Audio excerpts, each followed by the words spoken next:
Sejauh-jauh burung terbang pada akhirnya akan kembali ke sarangnya. Begitu pula Sam Brody yang memilih pulang ke Indonesia setelah sekian tahun bermukim di luar negeri. Peristiwa di tahun 2008 silam itu sekaligus menjadi titik balik yang krusial dalam hidupnya. Sebab Sam kembali menjalani hidup dari nol. Di Indonesia, ia bukan dikenal sebagai artis. Justru Sam melakoni kerja sebagai orang kantoran terlebih dahulu. Aku sudah ambil keputusan untuk berhenti kerja di dunia entertain karena memang pressure dari media. Kayaknya aku butuh break karena itu sangat mengganggu privasi aku dan juga larinya ke kesehatan juga.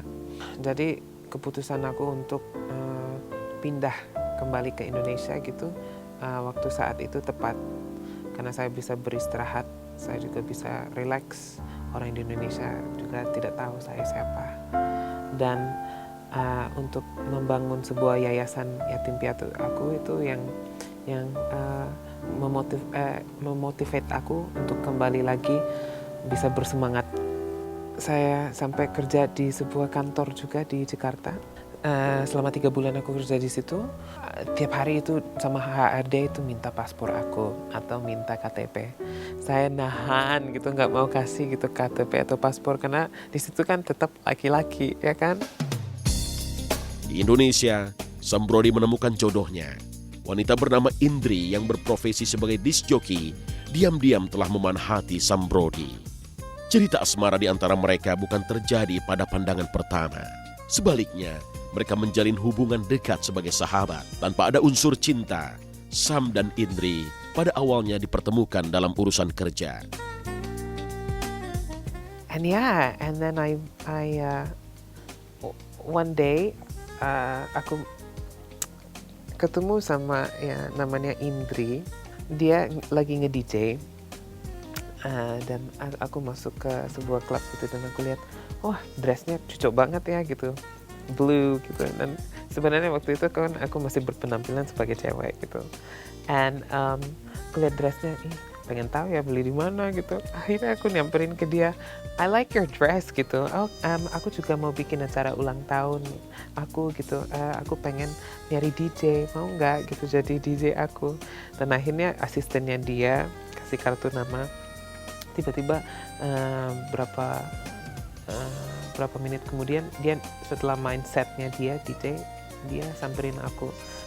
Memang pada saat pertama kali Sam bilang sama tante bahwa dia cinta sama Indri, saat itu tante bilang sama Sam, kalau memang kamu suka sama keponakan tante, mulai besok ketemu tante tidak ada lagi make up, tidak ada lagi pakaian perempuan. Kamu harus benar-benar jadi laki-laki. Tak mudah bagi Sam untuk meluluhkan hati Indri. Apalagi dari awal mereka berteman dan murni tak ada unsur cinta. Namun di perjalanan berikutnya, Sam merasakan ada desir cemburu jika tiap kali tak jumpa Indri. Sam merasa yakin bahwa dirinya jatuh cinta. Karena memang saya dekat sekali gitu sama keluarganya. Dan and also the love that I have for her itu tulus cinta. Dan saya nggak punya apa-apa. Dan saya memang kasih tahu ke dia gitu ya, I don't have anything, I don't have anything. Dan mungkin I don't know what you feel about it. And ternyata dia juga bilang selama itu dia juga sayang banget sama aku gitu. Cuman dalam hati orang ini nggak bakal berubah, ini orang selalu begini gitu. We were so in love gitu.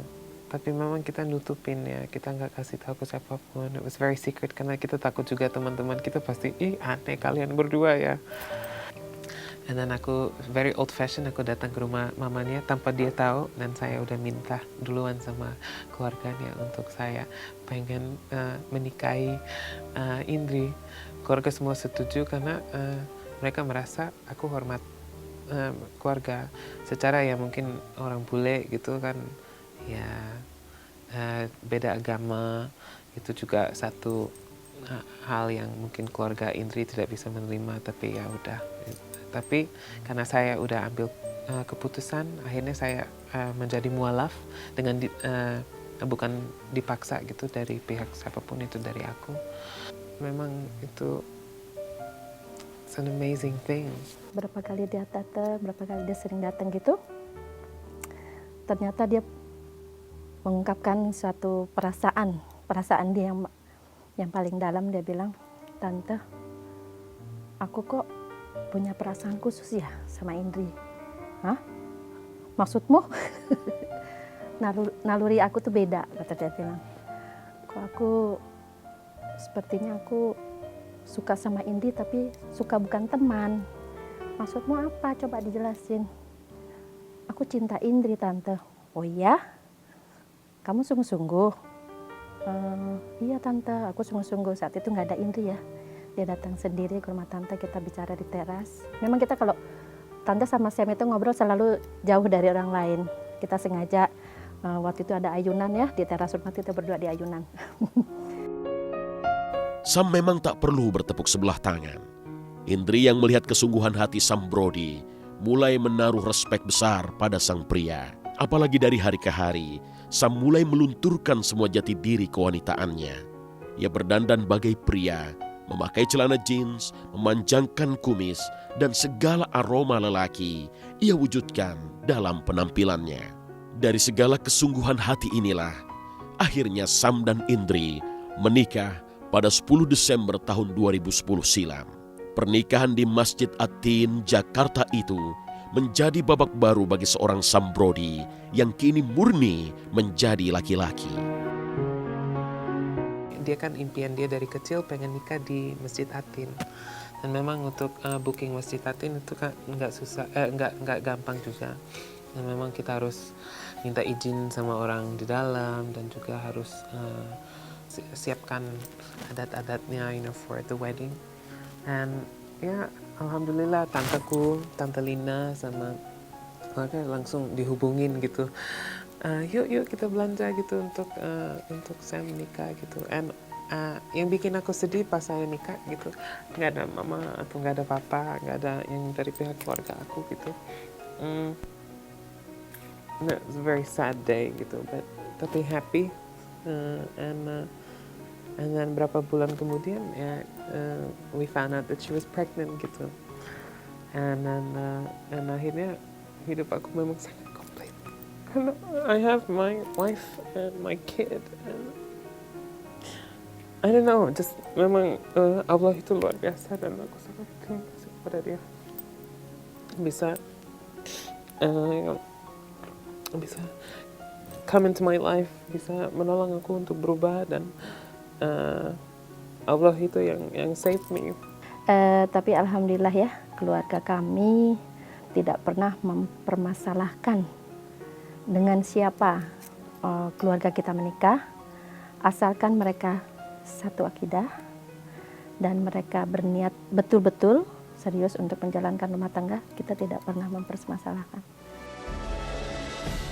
Lahirnya Kimi Brody menjadikan hidup Sam dan Indri makin lengkap dan bahagia. Tiap memandang bocah lucu itu, Sam seolah menatap kehidupan baru. Ia seperti tersengat semangat berlipat ganda, yang menjadikan gelap berlapis-lapis di semasa kecilnya dulu menjadi terang berlapis-lapis di kehidupannya sekarang ini.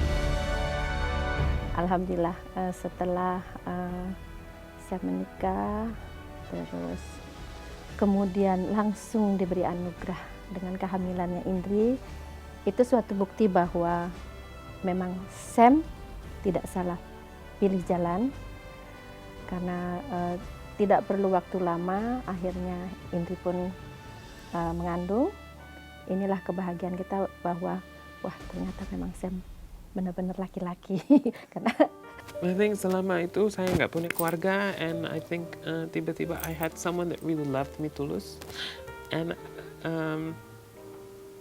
walaupun pengalaman aku everything, dia masih menerima aku apa adanya, dan itu sangat susah untuk menemukan jodoh. And I think just to be myself and untuk memotivasi orang lain gitu.